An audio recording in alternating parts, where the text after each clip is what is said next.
성도님들, 사람이 변할 수 있다고 그렇게 생각하십니까?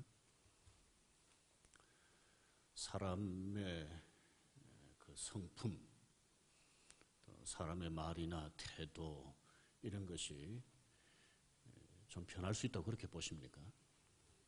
사람의 가치관 혹은 생활 방식 이런 것이 달라질 수 있다 그렇게 생각하십니까? 작년인가요? 우리 고신대학교 후원의 밤 행사에 우리 교계 어른들이 좀 오셨습니다. 그때 홍정길 목사님이 오셔서 격려사를 하셨습니다. 홍정길 목사님은 지금은 은퇴하셨습니다만은 제법 오래전에 우리 목사들을 대상으로 생존에 계시는 목사 중에 가장 신뢰하고 존경하는 분이 누구냐 그렇게 설문조사를 한 적이 있는데 그때 가장 표를 많이 신뢰를 많이 얻으신 분입니다. 그만큼 신뢰를 많이 얻으시는 분인데 이분이 그날 격려사를 하시면서 이렇게 말씀하셨어요. 오랫동안 목회를 하면서 절감한 것은 뭐냐 하면 사람들이 잘 안 변한다는 겁니다. 사람들이 때로 변하긴 해도 나쁘게 변하더라는 거죠. 여러분들 어떻게 생각하십니까? 잘 안 변한다. 변하더라도 나쁘게 변한다. 비단 홍 목사님만 이런 말씀을 하시는 건 아닙니다. 우리 일상에서도 이런 얘기들을 하잖아요. 우리 남편 참 안 변한다. 참 안 변한다. 수십 년 같이 살았는데 옛날이나 지금이나 안 변한다. 아내도 안 변한다. 이런 남편들이 있고요. 또 자식들 잘 변합니까? 참 잘 안 변합니다. 부모는 잘 변합니까? 부모도 참 잘 안 변해요. 참 잘 안 변하는 사람들 보면서 이제 답답해 하죠. 기도 생활은 열심히 하는데, 성경은 신앙생활 오래 했으니까 좀 많이 전보다는 아는데, 또 봉사도 신앙생활 좀 했으니까 전부 다 열심히 하긴 하는데, 그런데 성품은 안 변하고, 말하는 태도도 안 변하고, 가치관도 안 변하고, 잘 안 변한다. 이제 이런 것을 이제 많이 느낍니다. 이제 교회 안에서도 그렇지만 교회 바깥의 사람들은 더 그렇지 않겠어요. 가끔 이제 이 교회 바깥에서도 얘기하지. 야, 그 사람 옛날에는 정말 똑같아. 어쩌면 저렇게 하나도 달라진 게 없을까? 아니, 나이가 먹었으면 그래도 나이 값을 해야지. 저렇게 안 달라질까? 달라지지 않은 사람, 변하지 않은 사람들의 모습을 보면서 이제 답답해 합니다. 그런데 오늘 읽은 말씀을 보면 사람들이 변한다는 것을 알 수 있습니다. 오늘 읽은 말씀에 보면 변해도요, 이건 도무지 변할 가능성이 없어 보이는 사람들이 변하는 거예요. 그것도 혼자 변하는 게 아니고 막 집단적으로 이렇게 확 변하는 겁니다. 37절 말씀을 보실까요? 사람들은 이 말을 듣고 마음이 찔렸습니다. 그래서 베드로와 다른 사도들에게 우리가 어떻게 하면 좋겠습니까? 라고 물었습니다. 우리가 어떻게 하면 좋겠습니까? 이 표현을 개역 성경에는 형제들아 우리가 어찌할꼬 이렇게 번역되어 있습니다. 그래서 제가 오늘 설교 제목을 개역 성경의 표현대로 번역대로 형제들아 우리가 어찌할꼬 이렇게 정했는데요. 이 사람들이 왜 형제들아 우리가 어찌할꼬 이렇게 탄식을 했을까? 자기 자신을 보면서 내가 이거 문제다. 이거 내 이런 모습, 이 모습 이거 어떻게 하면 좋겠느냐라고 했느냐 이거죠. 그것은 우리가 아는 것처럼 베드로의 설교를 들었기 때문에 그렇습니다. 이 사람들이요 얼마나 강팍한 사람들인가 하면 36절에 베드로가 설교하면서 그랬어요. 여러분들이 예수를 십자가에 못 박았다고 그랬어요. 이 사람들은 보통 사람들이 아닙니다.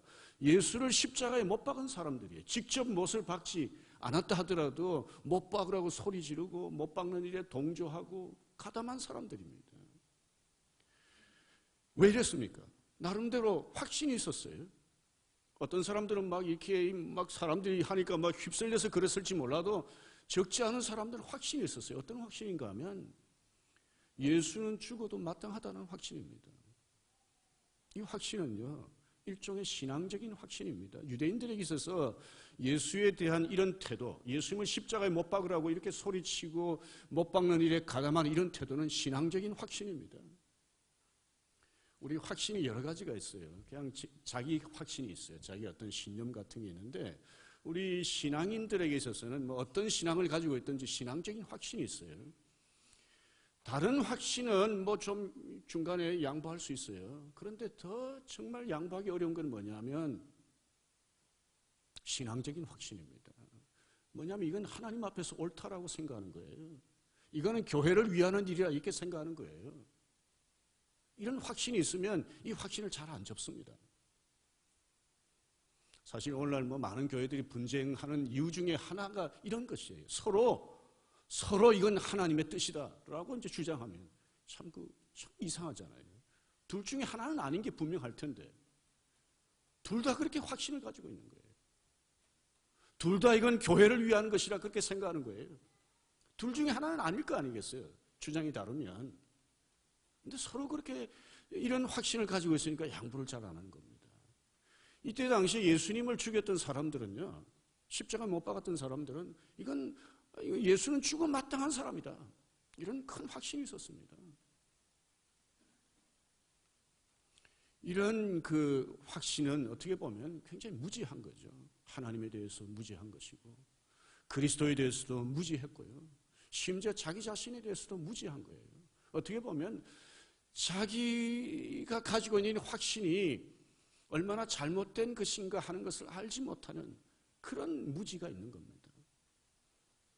자기가 모르고 있다는 것조차도 모르는 이런 사람들이 예수님 당시에 예수님을 십자가에 못 박으라고 큰 소리치고 앞장섰습니다. 우리 사도행전 7장에 보면 스데반을 죽이는 게 나오잖아요. 유대인들 무섭습니다. 사람 죽이는 것, 이걸 뭐 요즘처럼 뭐 이거 뭐 그렇게 죽이는 게 아니라 나름대로 확신을 가지고 돌로 쳐 죽이는 겁니다.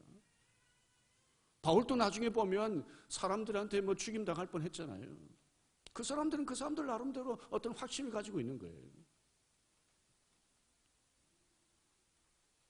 그런데 오늘 이 사람들이 형제들아, 우리가 어찌 알고 잘못됐다는 거죠.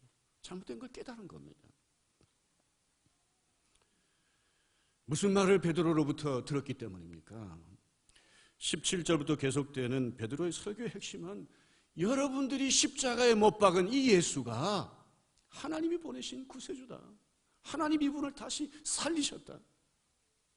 그렇게 설교한 겁니다.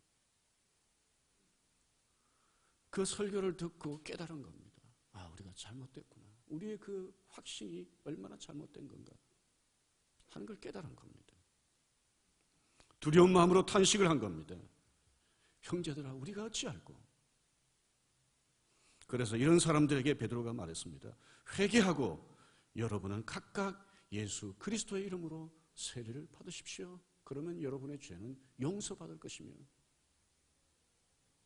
성령을 선물로 받게 될 것입니다. 설사 예수를 십자가에 못 박은 죄라 할지라도 용서받게 될 거라는 거죠. 그리고 이 사람들이 회개하고 세례를 받았어요. 3,000명이나요. 이건 기적입니다. 저와 여러분들이 알잖아요. 저도 뭐 크게 예외가 아닌데 우리가 가지고 있는 어떤 주장 이거 굽히기 쉽지 않아요. 거기다가 신앙적인 확신은 더 이거 이렇게 바꾸기가 쉽지 않아요. 그런데 이 확신이 사람 죽이는 것까지도 불사하지 않았던 이런 확신인데 이걸 바꾸는 겁니다. 이게 잘못됐다는 걸 인정하는 겁니다. 그래서 이걸 보면 이런 그릇된 신앙적인 확신을 가지고 있던 사람들조차도 변할 수 있구나 라고 하는 것을 여기서 보게 됩니다. 무엇이 이렇게 강팍한 사람들의 마음을 바꾸었습니까? 그릇된 이 신앙적인 확신을 가지고 있던 사람들로 하여금 우리가 어떻게 해야 되겠습니까? 라고 탄식하게 만들었습니까? 하나님의 말씀 때문입니다. 베드로가 설교했는데 그게 뭐 그냥 자기 말이 아니잖아요. 예수 그리스도에 관한 것, 하나님의 말씀을 전한 겁니다. 요즘 말로 말하면 성경 말씀을 전한 겁니다. 사실 오늘 저와 여러분들이 성경을 가지고 있죠. 이게 하나 책입니다. 이게 보면 서점에 수북이 쌓여 있잖아요. 그냥 책이에요. 그런데 이 책은 또 그냥 책이 아니에요. 이 책이 읽는 사람들에게 어떤 작용을 하는가 하면 히브리서 4장 12절 한번 보십시다. 같이 한번 읽어보실까요? 하나님의 말씀은 살아있고 힘이 있습니다. 양쪽에 날이 선 칼보다도 더 날카로워서 우리의 혼과 영과 관절과 골수를 쪼개며 마음속에 있는 생각과 감정까지 알아냅니다. 첫 번에 보면 하나님의 말씀은 살아있고 힘이 있습니다. 그러니까 이게 그냥 활자로 된 책인데 이것을 읽을 때 혹은 들을 때 성령께서 역사하시면 저와 같은 말씀의 작용이 우리 가운데서 일어난다는 것이죠. 아무리 성경을 읽어도 아무리 말씀을 들어도 성령께서 역사하지 아니하시면 저런 말씀의 역사가, 말씀의 이 활동이 우리 가운데서 일어나지 않는 것이죠. 오순절 성령이 강림하신 이후에 베드로가 이들에 대해서 여러분들이 예수 그리스도를 십자가에 못 박은 사람이다. 그런데 하나님이 다시 살려서 우리의 구주가 되게 하셨다. 이분을 믿어라.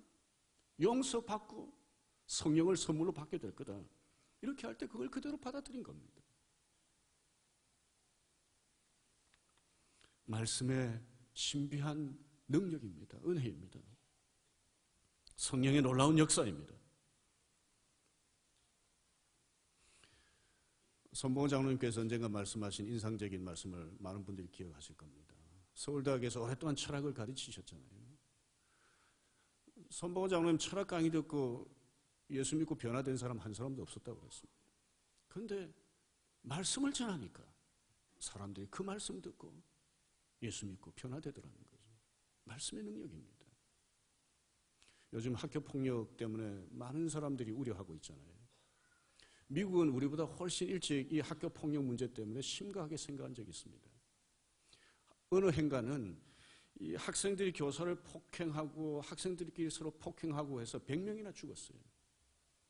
그래서 이거 이래서 안 되겠다 해가지고 이제 왜 이런 일이 이 학교 안에서 일어나는가 해서 스터디를 했는데 아주 묘한 걸 하나 발견했습니다. 그게 뭐냐 하면 미국 학교에서 성경을 가르치는 것을 금한 시기하고 학교 폭력이 급증한 시기가 맞아떨어진다는 거죠. 미국 학교는 오래전부터 학교에서 성경을 가르쳤어요. 그런데 언제부턴가는 학교에서 성경을 못 가르치겠습니다. 종교가 자유인데 왜 특정 종교를 가르치느냐? 그렇게 했습니다. 그 시기하고 맞아떨어진다. 그래서 내린 결론이 뭐냐 하면 우리 청소년들 살리기 위해서는 다시 성경 가르쳐야 된다. 성경으로 돌아가야 된다. 그렇게 했습니다. 그 뒤에 미국 이 학교들이 어떻게 하고 있는지 여러분들이 뭐 짐작하시겠습니다만 그 결론은 맞아요.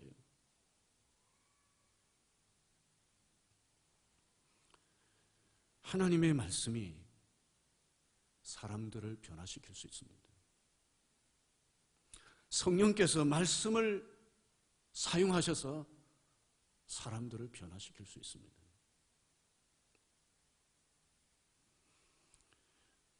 오늘 우리가 읽은 42절부터 읽지 않은 43절부터 47절까지는 지상에 세워진 첫 교회, 예루살렘 교회에 대한 묘사입니다. 그런데 42절은 이 첫 교회에 대한 묘사를 이렇게 시작합니다. 42절 한번 첫 부분 보실까요? 어떻게 시작합니까? 사람들은 사도들의 가르침을 받으며 뭐뭐뭐 하기에 힘썼다 이래 돼 있어요. 뭘 가르쳤겠습니까? 사도들이. 이때는 신약 성경이 완성되지 않았을 때니까 구약 성경 아니겠습니까? 그리고 예수님께서 하신 말씀들 아니겠습니까? 예수님께서 하신 일들을 제자들이 보았으니까 그걸 가르치지 않았겠습니까? 왜 이 교회를 묘사할 때 이 부분을 제일 앞부분에 두었을까? 사도들은 알았습니다. 하나님의 말씀이 얼마나 중요한가.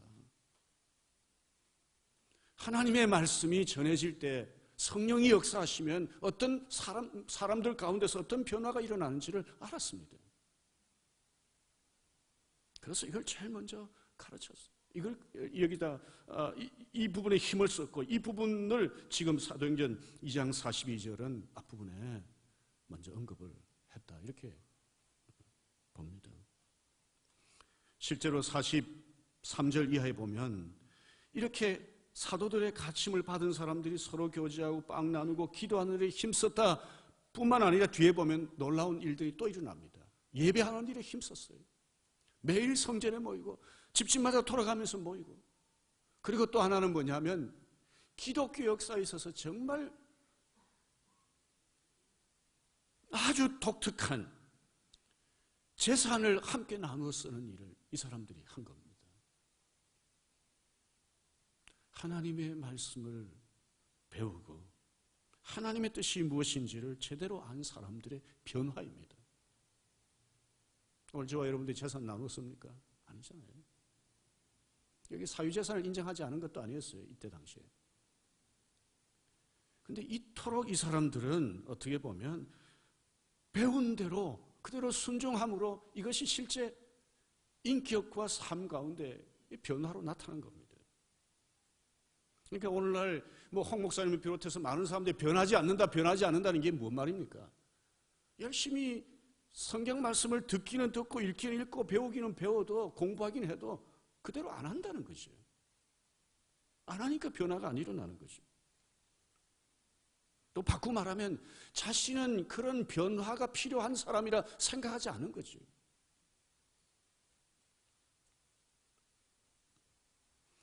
예수님의 공생애를 요약한 것이 마태복음 4장 23절인데 거기 보면 이렇게 말씀합니다. 예수님께서 갈릴리 모든 곳을 다니시며 유대인들의 회당 안에서 가르치시고 하나님 나라에 대해서 전하시고 병든 자를 고쳐주셨다고 그랬습니다. 세 가지를 말씀하는데 제일 처음에 가르치신 것 강조합니다. 예수님은 이렇게 가르치셨는데 많은 사람들 가르치셨고 제자들 따로 불러서 가르치고 부활하신 이후에도 또 가르치시고 성천하시면서도 뭐라고 말씀하셨습니까? 가르쳐서 지키게 하라. 열심히 가르치라고 강조하셨습니다. 그래서 여기 2장 42절, 오늘 본문 읽은 2장 42절, 사도들이 열심히 가르친 이유가 뭐냐? 자기들이 열심히 가르침 받아봤고 예수님께서 또 열심히 가르치라 하셨고 그리고 말씀의 능력이 어떤지를 아니까 교회 안에서 열심히 가르친 겁니다. 교회는 하나님의 말씀을 가르치는 공동체고 배우는 공동체라고 말할 수 있습니다. 예루살렘 교회뿐만 아니라 이 땅의 모든 교회들이 하나님의 말씀을 열심히 배우고 가르쳐야 됩니다. 우리 에베소서 4장 11절 12절 말씀을 한번 보실까요? 한번 읽어보겠습니다. 그분이 어떤 사람은 사도로, 어떤 사람은 예언자로, 어떤 사람은 복음 전도자로, 또 어떤 사람은 목사와 교사로 삼으셨습니다. 그것은 성도들을 준비시켜서 봉사일을 하게 하고 그리스도의 몸을 세우고 그렇게 하는 것입니다. 여기 앞부분에 사도, 예언자, 복음 전도자, 목사, 교사는 다 말씀을 다룬 사역자들입니다. 오늘날로 말하면 말씀 사역자들이에요. 왜 교회 세우느냐? 성도들을 온전케 하려고. 여기 준비시킨다고 그랬는데 이 준비시킨다로 번역된 이 단어를 개역성경은 온전케 한다라고 번역했는데 그 번역이 오히려 좀 좋습니다. 이게 온전케 한다, 준비시킨다 이 헬라 말은 이 부러진 뼈를 이렇게 잇는다, 맞춘다 이런 때 사용하는 단어입니다. 한번 생각해 보십시오. 뼈가 부러져 있는데 이게 맞추어지지 않고 어긋난 채로 계속 있으면 사람 구실 제대로 할 수 없잖아요. 그 다음에 이 준비시킨다는 이 단어, 온전케 한다는 이 단어는 그물을 깁는다 할 때도 사용되는 단어입니다. 그물이 한번 고기 잡으면 이렇게 구멍이 크게 날 수 있잖아요. 그러면 그걸 다시 이렇게 촘촘하게 기워서 그 다음에 이제 고기 잡으러 나가는 거죠. 뭐 그대로 구멍이 크게 난 채로는 잡을 수가 없으니까. 말씀 사역자들이 말하자면 성도들로 하여금 이렇게 온전케 해서 하나님의 교회를 바로 세워나가는 일에 헌신할 수 있도록 돕는 역할을 하는 것이다. 그렇게 말을 했습니다. 다르게 표현하면 온전케 한다는 말은 영적으로 성숙하게 한다는 것이죠. 영적으로 성숙하지 않으면 사실은 교회를 위한 봉사를 하면서 오히려 다른 사람들의 마음을 다치게 하는 경우가 많잖아요.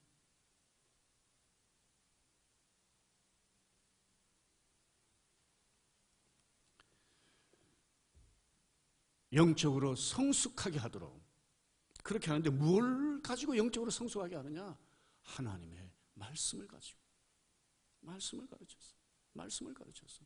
그래서 가끔 이제 성도들 가운데 이런 분들이 계세요. 특별히 형제님들 가운데 또 그런 분들이 많은데 저는 교회 오래 다녔습니다. 근데 잘 모릅니다. 그래요. 솔직하게 그렇게 말씀이 잘 모른다고. 잘 모른다로 끝나시면 안 됩니다. 배우셔야 돼요. 말씀을 배우셔야 됩니다. 그렇게 해서 우리 자신들이 영적으로 성숙해져야 됩니다. 바꾸고 말하면 변해야 됩니다.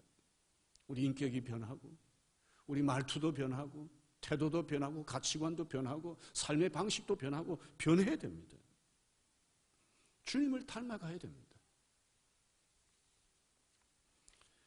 어른들만 하나님의 말씀을 배워야 하는 것은 아닙니다. 우리 자녀들도 배우지 않으면 안 됩니다. 우리 자녀들이 제일 먼저 다니는 학교가 가정이라고 말씀드리지 않았습니까? 또 제일 먼저 만나는 교사가 부모라고 말씀드리지 않았습니까? 그래서 가정에서 부모들이 우리 자녀들을 하나님의 말씀으로 잘 교육해야 합니다. 가르쳐야 되는데요. 우리 아이들 또 교회 데리고 오잖아요. 그럼 교회 데리고 오면 교회에서 우리 주일학교 교사들이 열심히 가르칩니다. 교사들이 주일학교에서 가르치는 이 사역이 얼마나 중요한지 모릅니다. 여러분도 혹시 존 워너메이커라고 하는 분을 아시는지 모르겠습니다. 미국의 백화점 왕이라고 그렇게 불리는 분입니다.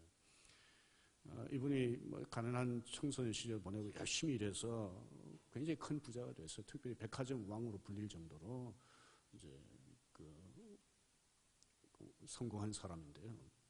미국의 23대 대통령 해리슨이 존 워너메이커에게 차신부 장관직을 제의를 했습니다. 그때 존 워너메이커가 대통령에게 이렇게 편지를 썼습니다.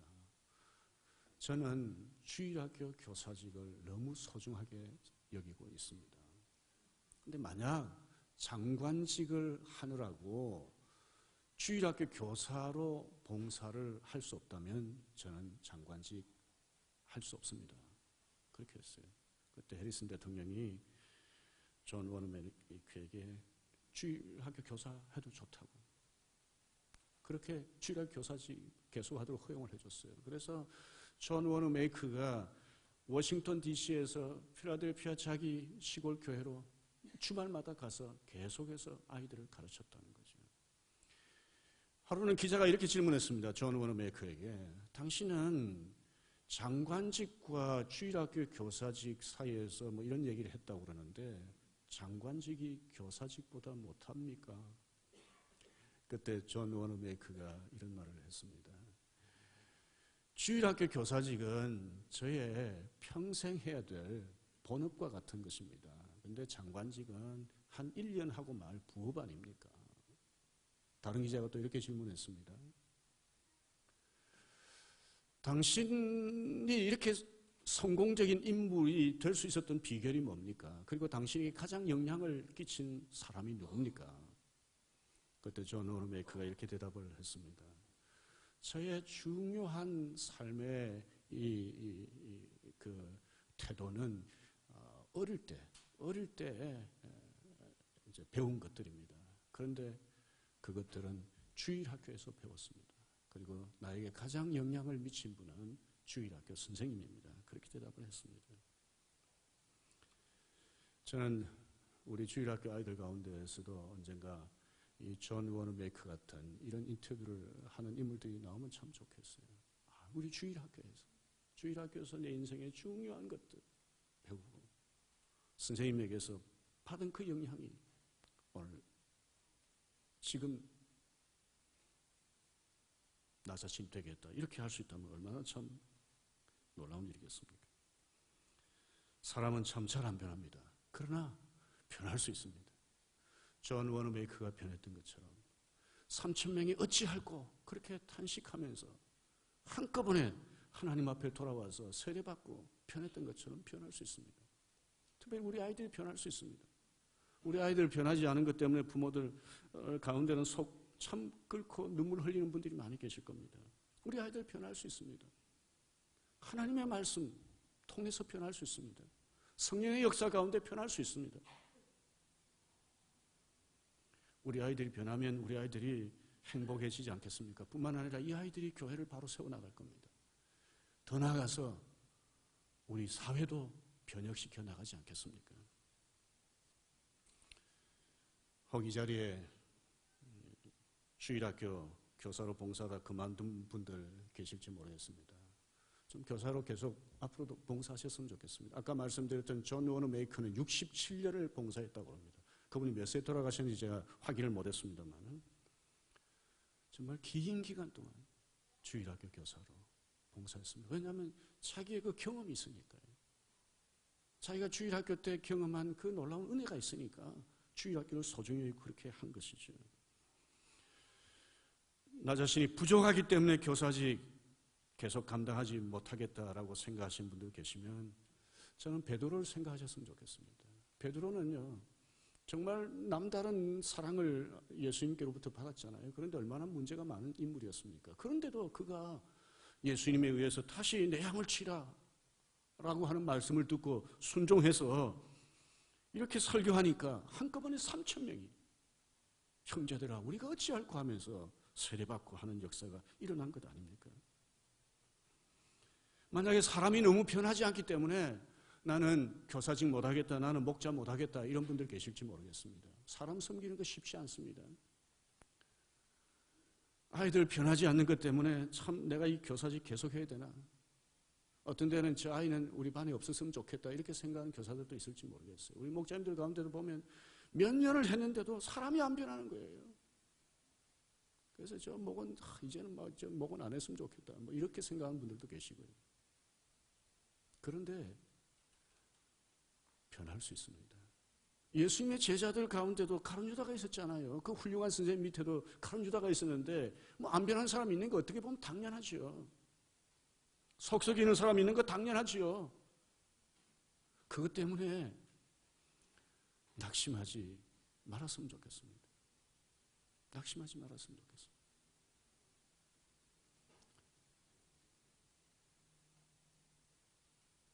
고린도전서 15장 58절 우리 같이 한번 읽어보겠습니다.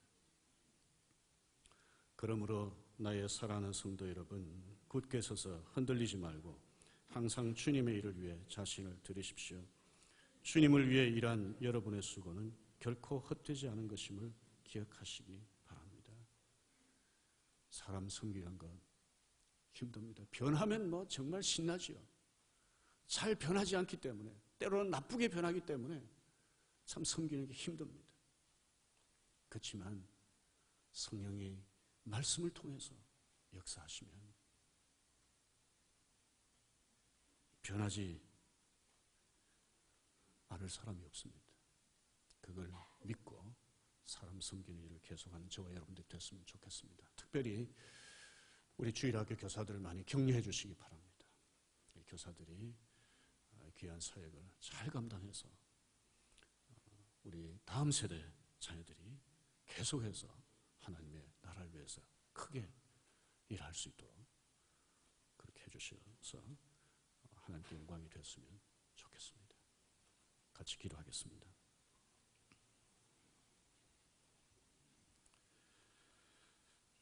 저와 여러분들을 삶을 한번 좀 돌아보십시다. 저와 여러분들에게는 변해야 될 것이 없는가? 하나님 앞에서 어찌하면 좋겠습니까? 라고 하는 부분이 전혀 없는 것인가?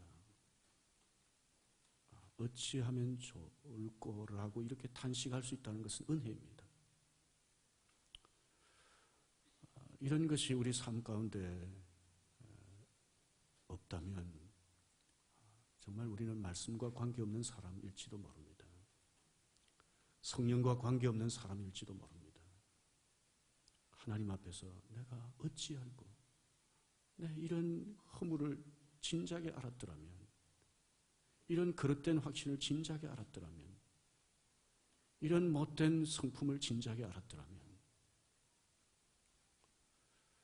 이런 마음이 우리에게 사실은 생겨야 된 것 아니겠습니까? 이 시간 우리 자신을 돌아보면서 하나님 앞에 정말 좀 변하지 않는 부분들, 변해야 될 부분들 있으면 하나님 앞에 내놓고 용서를 구하고, 하나님 원하시는 대로 제 성품이, 제 삶의 가치관이, 삶의 여러 태도들이 변하게 도와주십시오. 성령께서 도와주십시오. 그렇게 기도했으면 좋겠습니다. 그리고 우리 교회 사람들을 섬기는 교사들, 목자들, 사람 섬기는 분들을 위해서 낙심하지 않고 잘 섬길 수 있도록 그들에게 복을 주시도록 이 시간 같이 기도하겠습니다.